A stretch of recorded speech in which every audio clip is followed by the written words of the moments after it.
തങ്കമ്മ എന്ന് പറയുന്ന 80 വയസ്സുകാരുടെ മൃതദേഹം കായലിൽ പൊങ്ങി. ഒറ്റ നോട്ടത്തിൽ തന്നെ അറിയാം ഇതൊരു ഉഗ്രം കൊലപാതകമാണ്. കാരണം ഇവരുടെ ശരീരത്തിൽ അമ്മാതിരി പണിയാണ് ആ കൊലപാതകം ചെയ്തിരിക്കുന്നത്. മോഷണത്തിന് വേണ്ടിയുള്ളൊരു കൊലപാതകമാണ്. പക്ഷേ ആരാണ് കൊലപാതകി? എങ്ങനെയാണ് പിടിക്കാൻ പറ്റുക?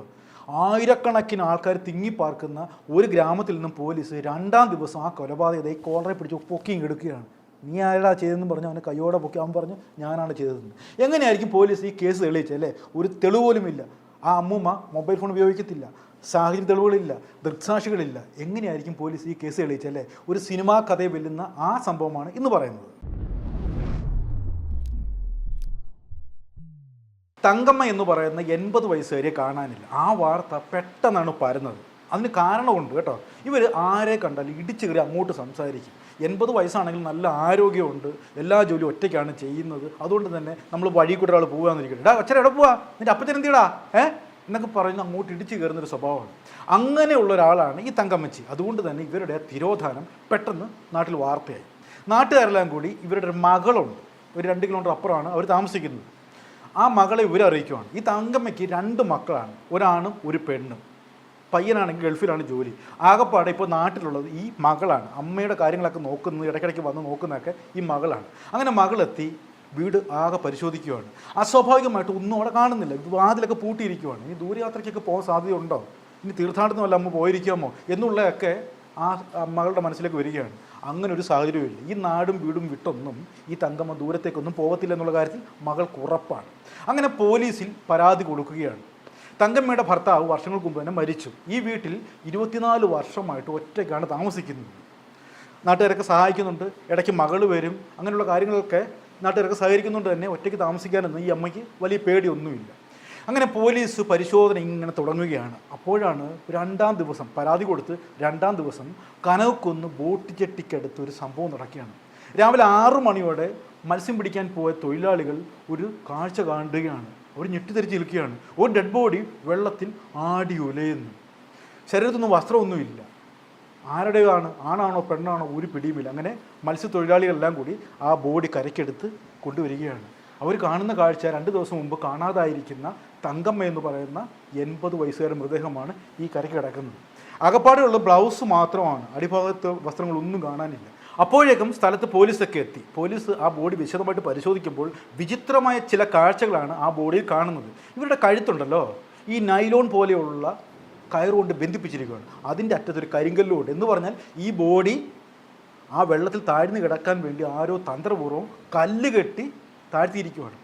1, 2, 3 കല്ലുണ്ടായിരുന്നു. അതിൽ 2-3 കല്ല് വെള്ളത്തിനടി പെട്ടുപോയി. ഒരു കല്ല് മാത്രമാണ് ഇപ്പോൾ പൊങ്ങി വന്നിരിക്കുന്നത്.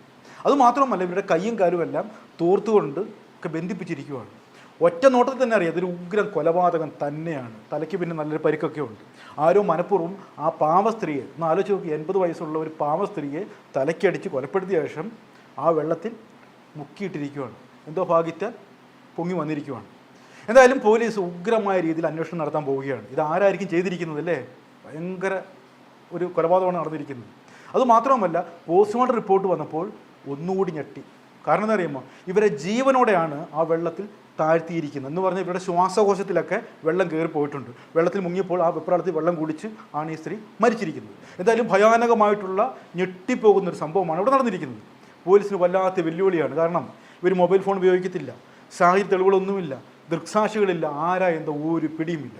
അന്വേഷണത്തിൽ ഒരു കാര്യം കൂടി വ്യക്തമായിരിക്കുകയാണ്. ഇവർ അന്ന് ധരിച്ചിരിക്കുന്ന സ്വർണ്ണങ്ങളൊക്കെ മോഷണം പോയിരിക്കുന്നു. കുറച്ച് വളകളുണ്ട്, മോതിരമുണ്ട് എന്ന് പറഞ്ഞാൽ ശരീരത്തിലുള്ള സ്വർണ്ണങ്ങളൊന്നും കാണാനില്ല. അപ്പോൾ മോഷണ ശ്രമത്തിനിടയിലാണ് ഈ കൊലപാതകം നടന്നിരിക്കുന്നത്.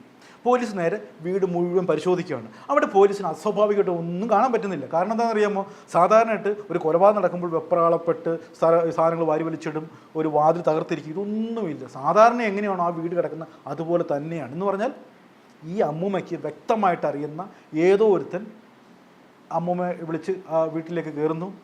അവൻ തക്കത്തിന് അമ്മൂമ്മയെ കൊല്ലുന്നു. സ്വർണ്ണാഭരണങ്ങളെല്ലാം അടിച്ചു മാറ്റിക്കൊണ്ട് പോകുന്നു. പക്ഷേ ഇവിടെ അമ്മൂമ്മ തലേന്ന് കിടക്കാൻ നേരം മറ്റൊരു പണി കാണിച്ചു.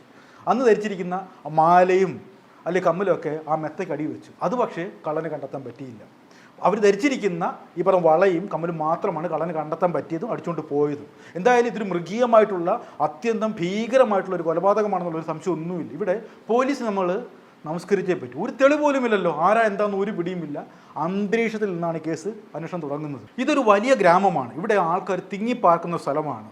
ആരെയും സംശയിക്കാം. മത്സ്യത്തൊഴിലാളികളുണ്ട്, സാധാരണപ്പെട്ട ആൾക്കാരുണ്ട്, അവരിൽ ആരെങ്കിലും ആയിരിക്കാം ചെയ്തെന്നുള്ള കാര്യത്തിൽ സംശയമൊന്നുമില്ല. കാരണം പുറത്തു നിന്നും ഇവിടേക്ക് വരാൻ സാധ്യത വളരെ കുറവാണ് ഒരാൾക്ക്.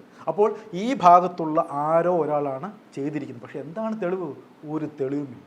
പോലീസ് ഒന്നേന്ന് പറഞ്ഞ് അന്വേഷണം തുടങ്ങുകയാണ്. കാരണം ആദ്യം പോലീസ് നോക്കി എന്താണെന്ന് അറിയാമോ?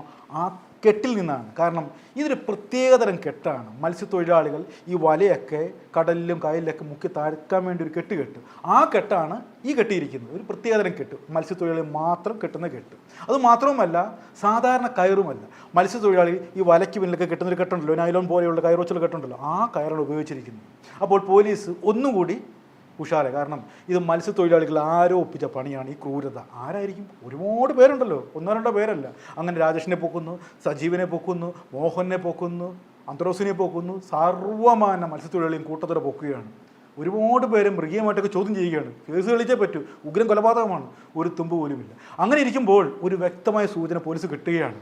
ഒരുപാട് വീടുകളിലൊക്കെ മഫ്തിയിലും അല്ലാതെയും സാധാരണ വേഷത്തിലും ഒക്കെ പോലീസ് പരിശോധിക്കുന്നുണ്ട്.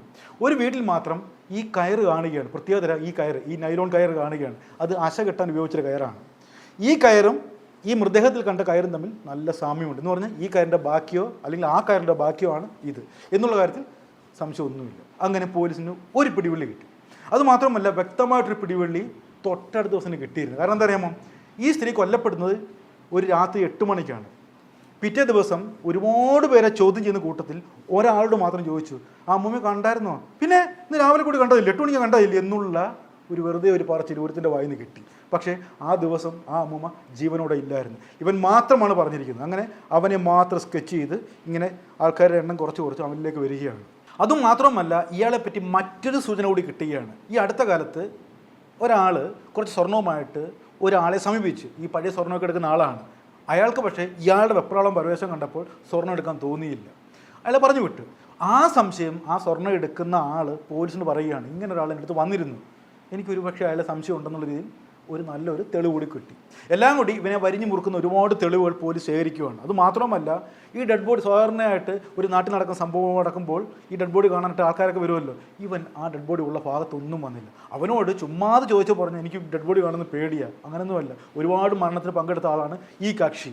ആ പ്രത്യേക മരണത്തിന് അയൽവാസിയായിട്ടുള്ള ആ നാട്ടിൽ നടന്ന ഒരു പ്രമാദമായ ഒരു മരണത്തിന് ഇയാൾ പങ്കെടുത്തില്ല. എല്ലാം കൂടി ആകപ്പാടെ കുഴഞ്ഞു മറിഞ്ഞ ഒരു അവസ്ഥയാണ് അയാളുടെ ഭാഗത്ത് നിന്ന് കാണാൻ പറ്റിയത്. മാത്രമല്ല, അയാൾ ഈ നാട്ടിൽ നിന്ന് രക്ഷപ്പെടാൻ ശ്രമിക്കുന്നൊന്നുമില്ല. വളരെ കൂളായിട്ട് വളരെ തൻ്റെ ഇടത്തോടെ തന്നെ നിൽക്കുകയാണ്. അങ്ങനെ രായ്ക്ക് രാമാനം പോലീസ് ഈ കക്ഷിയെ പൊക്കുകയാണ്. നടുങ്ങിപ്പോയി കേട്ടോ. കനകക്കുന്ന് ഗ്രാമം നടുങ്ങി വിറച്ചു. കാരണം അങ്ങനെ ഒരു ട്വിസ്റ്റ് ഈ കേസിനുണ്ടാവുന്ന ഒരു പ്രതീക്ഷയും ഉണ്ടായിരുന്നില്ല. കാരണം നാട്ടിൽ മാന്യനായ ചെറുപ്പക്കാരനല്ല, 19 വയസ്സുണ്ട്. അയാൾ ഇങ്ങനൊരു ക്രൈം ചെയ്യുമെന്ന് ഒരു പ്രതീക്ഷയുമില്ല. മുൻപൊന്നും ഇങ്ങനൊരു ക്രൈം ചെയ്ത ഒരു പരിചയവുമില്ല. അങ്ങൊരു കേസും ഇയാളുടെ പേരില്ല. ആരാണെന്നറിയാമോ? 52-53 വയസ്സുള്ള പ്രകാശൻ എന്ന ഈ കക്ഷിയാണ് നമ്മുടെ അവതാരം. ഇവൻ ആരാണെന്നറിയാമോ? ഈ അമ്മൂമ്മയുടെ വീടിന് കുറച്ച് അകലം മാത്രം താമസിക്കുന്ന അമ്മൂമ്മയുടെ പ്രിയപ്പെട്ട അയൽവാസിയാണ്. എടാ പ്രകാശോ എന്ന് നീട്ടി വിളിക്കുമ്പോൾ ഇവൻ ഓടിയെത്തും. അമ്മൂമ്മ ഗ്യാസ് എടുത്ത് സഹായിക്കാൻ വേണ്ടിയും അത്യാവശ്യം വീട്ടിലെ കാര്യങ്ങളൊക്കെ നോക്കാൻ വേണ്ടി സാധനം വാങ്ങിച്ചുകൊണ്ട് വരുന്നതൊക്കെ ഈ പ്രകാശനാണ്. അങ്ങനെയുള്ള ഈ ദുഷ്ടനാണ് ഈ പന്നപ്പണി പന്നപ്പണി എന്ന് പറയുമ്പോൾ ഈ മൃഗമാണ് ഈ ഒരു കൊടിയ ക്രൂരത കാണിച്ചിരിക്കുന്നത്. ഇവൻ ഭയങ്കര പണിയാണ് ഒപ്പിച്ചിരിക്കുന്നത്. ചെറിയ പണിയൊന്നുമല്ല. മാസങ്ങൾക്ക് മുമ്പ് തന്നെ ഈ അമ്മൂമ്മയെ വകവരുത്താനുള്ള പ്ലാൻ അവൻ തയ്യാറാക്കി കഴിഞ്ഞു. കാരണം ഈ അമ്മൂമ്മയായിട്ട് ആദ്യം അത്ര അടുപ്പമൊന്നുമില്ലായിരുന്നു. അമ്മൂമ്മ സ്വർണ്ണം ധരിക്കുന്ന കൂട്ടത്തിലാണ്, ഞാൻ പറഞ്ഞല്ലോ. നല്ല രീതിയിലൊക്കെ കമ്മലും മാലയും വളയൊക്കെ ധരിക്കുന്ന ആളാണ് ഈ 80 വയസ്സുള്ള ഈ അമ്മൂമ്മ. ഇവന് 4 ലക്ഷത്തോളം രൂപ കടമുണ്ട്. ഈ കടം വീട്ടാൻ ഇപ്പോഴത്തെ പണിക്കൊന്നും പറ്റത്തില്ല. കുടുംബമായിട്ട് താമസിക്കുന്നവനാണ്. അവൻ്റെ കണ്ണ് നേരെ ഈ അമ്മൂമ്മയിലേക്ക് വരികയാണ്, തങ്കമ്മ ചേച്ചിയിലോട്ട് വരികയാണ്. മക്കളാണെങ്കിൽ അടുത്തെങ്ങും ഇല്ല, മകനാണെങ്കിൽ ഗൾഫിലാണ്, മകളാണെങ്കിൽ കുറച്ച് ദൂരത്താണ്.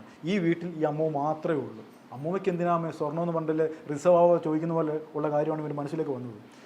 മരിക്കാൻ പോകുന്ന അമ്മൂമ്മയ്ക്ക് എന്തിൻ്റെ ആവശ്യം എന്നൊക്കെ അവൻ ചിന്തിച്ചതാണ്. എന്തായാലും അമ്മൂമ്മയായിട്ട് നല്ല രീതിയിൽ ക്ലോസ് ആയിട്ട് ബന്ധം സ്ഥാപിക്കുകയാണ്. എപ്പോൾ വന്നാലും ആ അമ്മ എന്തുകൊണ്ട് ശേഷം എന്നൊക്കെ പറഞ്ഞ് കുശലം ചോദിച്ചു ആ അമ്മൂമ്മയുടെ മനസ്സിലേക്ക് വരികയാണ്. അമ്മൂമ്മയ്ക്ക് ഇപ്പോൾ പ്രിയപ്പെട്ടവനാണ് ഈ പ്രകാശൻ. എന്തിനും ഇപ്പോൾ പ്രകാശം വേണം. അങ്ങനെ ഇവൻ തൻ്റെ പ്ലാൻ തയ്യാറാക്കാൻ പോവുകയാണ്. പറ്റിയൊരു ദിവസം എത്തി കേട്ടോ. എന്താണെന്നറിയാമോ? നല്ല മഴയുള്ള ദിവസം, നല്ല പട്ടപട്ടാന്ന് പറഞ്ഞ് ഇടിച്ചു കുത്തി പെയ്യുന്ന ഒരു മഴ. ഇവൻ നേരെ ആ അമ്മൂമ്മയുടെ അല്ലെങ്കിൽ ആ അമ്മയുടെ വീട്ടിലേക്ക് എത്തുകയാണ്. സമയം രാത്രി 8 മണി കഴിഞ്ഞ് കാണും. അമ്മ കിടക്കാനുള്ള ശ്രമത്തിലാണ്. വാതിൽ കൊട്ടി. അമ്മേ അമ്മയെന്നൊക്കെ വിളിച്ചതാണ്. പരിചയമുള്ള ഒരു സ്വരമാണ്. എന്താണ് പ്രകാശ എന്നും പറഞ്ഞ് ഈ അമ്മ വാതിൽ തുറന്നു. ഇന്നും വരുന്ന ആളല്ലേ, വേറെ സംശയിക്കേണ്ട കാര്യമൊന്നുമില്ല, മകനെ പോലെയുള്ള ഒരാളാണ്. അങ്ങനെ ഇവൻ അകത്ത് കയറുന്നു, കുറ്റിയിടുന്നു. യാതൊരു എന്താ പറയുന്ന ഒരു പശ്ചാത്താപവും ഇല്ലാതെ അമ്മൂമ്മ കിടക്കാനായിട്ട് ഉപയോഗിച്ച് തലങ്ങണ ഉപയോഗിച്ച് അമ്മൂമ്മ ശ്വാസം മുട്ടിച്ച് കൊലപ്പെടുത്തുകയാണ്. അമ്മൂമ്മ ബോധം കെട്ട് കിടക്കുകയാണ്. അമ്മൂമ്മ മരിച്ചു എന്ന് തന്നെ ഇവൻ വിചാരിച്ച്. എന്തായാലും അത് ഉറപ്പാക്കിയതിന് ശേഷം ഇവൻ നേരെ ആ ഒരു കായലിൻ്റെ സൈഡിൽ പോയി ഇരിക്കുവാണ്. ഇനി അടുത്ത എന്താണ് ചെയ്യേണ്ടത്, എവിടെ ഈ ബോഡി ഡംപ് ചെയ്യണം, നേരം വിളിക്കാൻ കുറച്ച് സമയം കൂടിയേ ഉള്ളൂ, അതിനിടയ്ക്ക് ഈ കാര്യങ്ങളെല്ലാം നടപ്പിലാക്കണം.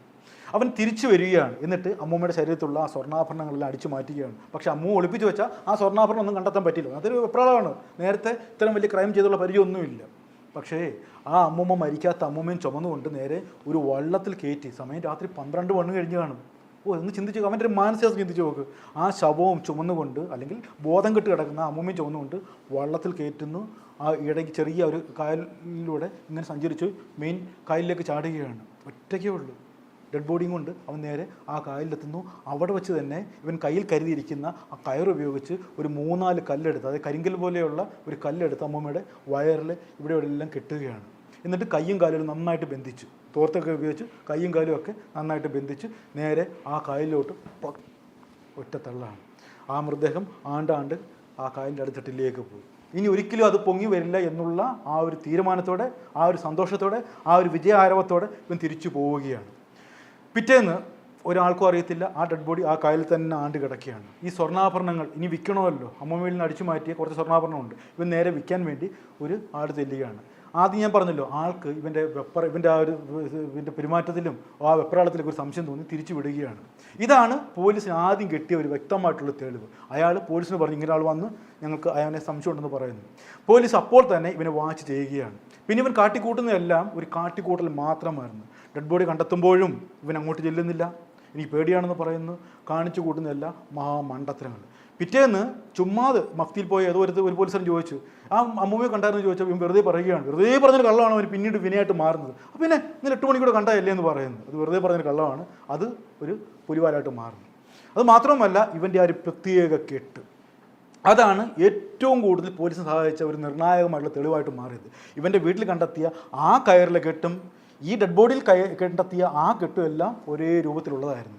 എന്തായാലും എല്ലാ തെളിവുകളും കേന്ദ്രീകരിച്ച് ശേഖരിച്ച് ഈ കള്ളനെ കയ്യോടെ, അല്ലെങ്കിൽ ഈ കൊലപാതകയെ കയ്യോടെ പൂട്ടുന്നതോടെ ഈ കേസിന് ഒരു പരിസമാപ്തിയാവുകയാണ്. പോലീസിൻ്റെ ചോദ്യം ചെയ്യലിൽ ഇവൻ കാര്യങ്ങളെല്ലാം കൃത്യമായിട്ട് ധരിപ്പിച്ചു കേട്ടോ. ഇവൻ 4 ലക്ഷത്തോളം രൂപ കടമുണ്ടായിരുന്നു. ഈ അമ്മൂമ്മയിൽ നിന്ന് അടിച്ചു മാറ്റിയ സ്വർണ്ണങ്ങളെല്ലാം 3 ലക്ഷത്തോളം സംതിങ് രൂപയ്ക്ക് വിറ്റു എന്നൊക്കെ അവൻ പറഞ്ഞു. എന്തായാലും വലിയൊരു ക്രൈമാണ് ഇവിടെ നടന്നിരിക്കുന്നത്. ഒന്ന് ചിന്തിച്ച് നോക്ക്. ഇനി നമുക്ക് ഈ അമ്മൂമ്മയുടെ കാര്യത്തിലേക്ക് വരാം. അമ്മൂമ്മയ്ക്ക് 80 വയസ്സായി. സ്വർണ്ണാഭരണങ്ങളൊക്കെ ധരിക്കുന്നൊരു കൂട്ടത്തിലാണ്. ഇപ്പോൾ സ്വർണ്ണത്തിൻ്റെ അവസ്ഥ അറിയാമല്ലോ. ഈ അമ്മൂമ്മ ഇങ്ങനെ ഒറ്റയ്ക്ക് ജീവിക്കാൻ വിട്ട ആ മക്കളുടെ കാര്യമാണ് ഞാൻ ആലോചിക്കുന്നത്. മകൾ ഇവിടുന്ന് 2-3 കിലോമീറ്റർ അപ്പുറമാണ് താമസിക്കുന്നത്. ഈ അമ്മൂമ്മയെ അവരോടൊപ്പം കൂട്ടിയായിരുന്നെങ്കിൽ ഈ ഒരു ദുരന്തം സംഭവിക്കുമായിരുന്നോ? സംഭവിക്കത്തില്ലായിരുന്നു. അതിലൊരു വലിയൊരു പിശകാണ് കാണിച്ചിരിക്കുന്നത്. ഇനി സ്വർണം ധരിക്കുന്നവരോട് ചെറിയൊരു അഭ്യർത്ഥന. കാരണം സ്വർണം നമുക്ക് ആവശ്യത്തിനാകാം, ആഡംബരമാകാൻ പാടില്ല. ഇല്ലെങ്കിൽ നാളെ നിങ്ങൾക്ക് ഈ സ്ഥിതി സംഭവിക്കാം. അറിയാമല്ലോ, സ്വർണ്ണത്തിന് ഓരോ ദിവസം കഴിയുന്തോറും ഇങ്ങനെ മൂല്യം കൂടി ആകാശത്തോളം പടർന്നു വന്തിരിച്ചുകൊണ്ടിരിക്കുകയാണ് ഇതിൻ്റെ വില എന്ന് പറയുന്നത്. നമുക്ക് കയ്യെത്താ ദൂരത്തേക്ക് സ്വർണ്ണം മാറിക്കഴിഞ്ഞു. കള്ളന്മാർക്ക് എളുപ്പമാണ്. ഒരു മാല പിടിച്ചു പറിക്കുക, ഒരു കമ്മൽ പിടിച്ചു പറിക്കുക, ഒരു കൈ വെട്ടിക്കള, ഇത്രയൊക്കെ ഉള്ളു അവൻ്റെ മുമ്പിലുള്ള ഒരു പ്രയത്നം എന്ന് പറയുന്നത്. കിട്ടുന്നത് ഭയങ്കര സംഭവമാണ്. ഇപ്പോഴും കനകക്കുന്ന് കൊട്ടാരത്തിൽ നടന്ന ആ സ്വർണ്ണമോഷണം ഇപ്പോഴും പിടിക്കാൻ പറ്റിയിട്ടില്ല. അത്രത്തോളമാണ് ഇവരുടെ ഒരു പദ്ധതി എന്ന് പറയുന്നത്. അതുകൊണ്ട് സ്വർണം ധരിക്കുന്നവർ ജാഗ്രത എന്ന് മാത്രം പറഞ്ഞുകൊണ്ട് നിർത്തുന്നു. നന്ദി, നമസ്കാരം.